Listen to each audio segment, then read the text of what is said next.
Danas ću pokušati da napravim one posne uštipke, ali sa brašnom od Helde. Vidi se koliko je drugačije brašno. Ovo sam tek stavio da se prže, pa ćemo vidjeti kako će ispasti. Sa sreću. Evo kako izgleda sada kada je gotov. Još uvijek je vreo. Evo sa druge strane.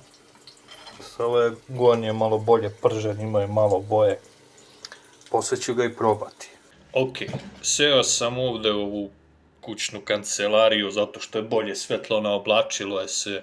Daj Bože da padne neka kiša. Elem, zato sam ovdje. A vidim, izgledam kao kada sam pobegao iz ludnice.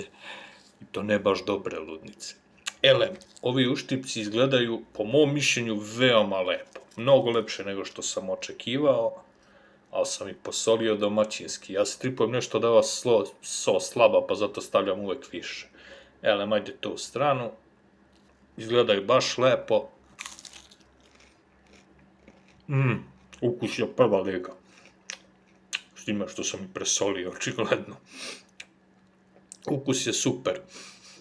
I miris je lep, što me čudi, ovo je prvi put da koristim Heldino brašno. Kad sam napravio testo, malo je čudan miris. Nije nužno loš, ali meni se nije svideo. Inače, 10 od 10, super. Posni uštipci od Heldinog brašna. Njam.